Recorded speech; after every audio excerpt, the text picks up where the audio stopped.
Welcome to the Joy Lab podcast, where we help you uncover and foster your most joyful self.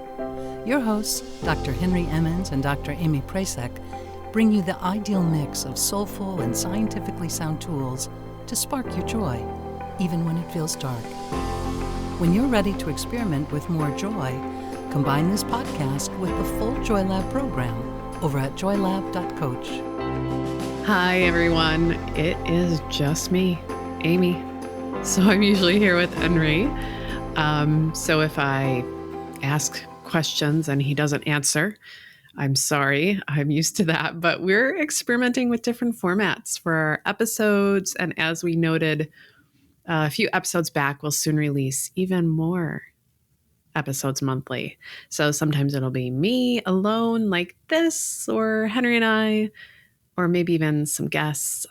So let us know. Let us know what you're enjoying, what's working for you. You can head over to naturalmentalhealth.com. Just use the contact form, or joylab.coach. Use the contact form. Let us know these episodes are for you. So we want to hear how it's going. So you may already know that we focus on our elements of joy here at Joy Lab, and we are digging into awe this month. So pretty simply, I like to think of awe as a state of feeling sort of both nourished and speechless. There's some wonder and mystery there as well. And for someone that likes to ramble on and on sometimes, being speechless is like totally healing in and of itself. So that sort of moment where you're just kind of washed over with wonder and peace, that's awe. And it can happen daily. We talk about that in episode 4 and in episode 17, the last one as well. But in light of our element of awe, sort of maybe the biggest example of awe, we certainly did ask NASA to release those Webb telescope images for us, and they did. Thanks, guys. No, actually, that's not what happened, but we would have tried to work our connections if we had any there, but the timing was impeccable. In last episode, we discussed how miraculous our bodies are, built with stardust and that ancient process that is part of us. So head over to that episode, number 17, if you haven't listened to that yet. But when the Webb project released those first set of images, there was one that just totally brought me into that state of awe. And it's really what inspired this episode here. So one of those first images sort of offered a glimpse of nearly the birth of our universe, like a little snapshot of how just a sliver of galaxies looked more than 13 billion years ago. And it immediately reminded me of two quotes. The first is from Carl Sagan, and one that Bill Nelson, actually the head of NASA, said as well. So Sagan said, "Somewhere, something incredible is waiting to be known." And the second one that popped up for me is an Alan Watts one in the title for this episode. So it's, "You are that vast thing that you see far, far off with great telescopes." Spot on, right? So I think that incredible thing waiting to be known is you and me, right? And everybody else. And within each of us is everything we're seeing in those Webb telescope images. So understanding ourselves more, being in awe of ourselves and of our fellow universe dwellers is something incredible. That's what I think. And I know it sounds cheesy or vague or something, but it's what we keep finding with all our more sort of precise telescopes and microscopes. As we look further out and look closer in, we find out sort of how unfathomably complex and completely interconnected we all are.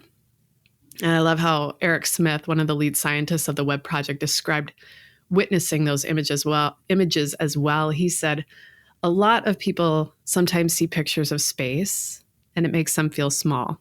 When I see these pictures, they make me feel powerful."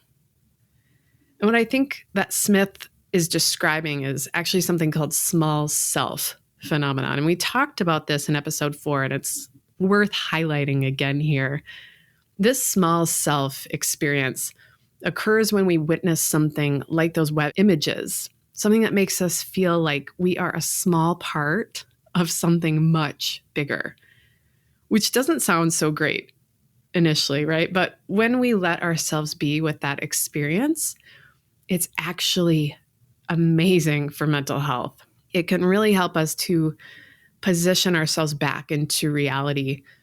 As we see those Webb images, the reality is that we are, in fact, a small part of something much, much, much bigger.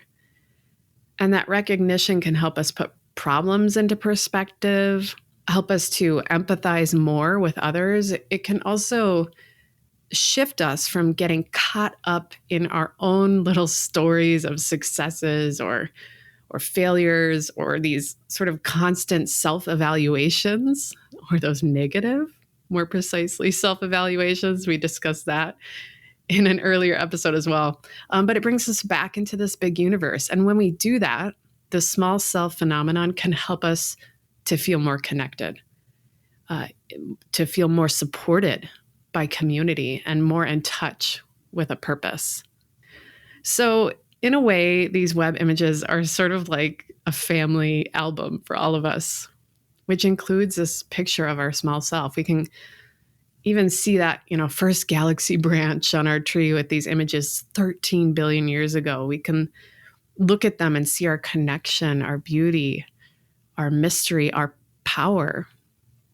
And I think Alan Watts says it so much better than I ever could. And I'll sort of wrap up with this, with his words. Here's what he said. It's like you took a bottle of ink and you threw it at a wall, smash, and all that ink spread. And in the middle, it's dense, isn't it? And as it gets out on the edge, the little droplets get finer and finer and make more complicated patterns. So in the same way, there was a big bang at the beginning of things and it spread. And you and I, sitting here as complicated human beings, are way, way out on the fringe of that bang. We are the complicated little patterns on the end of it. But so we define ourselves as being only that. If you think that you are only inside your skin, you define yourself as one very complicated little curlicue, way out on the edge of that explosion, way out in space and way out in time. But billions of years ago, you were a big bang. But now you're a complicated human being. And then we cut ourselves off and don't feel that we're still the big bang, but you are. If this is the way things started, if there was a big bang in the beginning, you're not something that's a result of the big bang. You're not something that is a sort of puppet on the end of the process. You are still the process. You are the Big Bang, the original force of the universe, coming on as whoever you are. When I meet you, I see not just what you define yourself as, Mr. So-and-so, Miss So-and-so, Mrs. So-and-so. I see every one of you as a primordial energy of the universe coming on at me in this particular way. I know I'm that too, but we've learned to define ourselves as separate from it. So that was Alan Watts. And I'll say as well, sort of in line with Watts, you didn't come into this world, you came out of it. You are the awe that you feel when you look at those telescope images or that awesome sunset. That's you.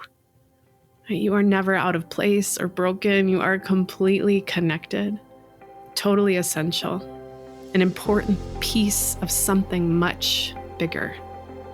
And all of those incredible bits of you are just waiting to be known.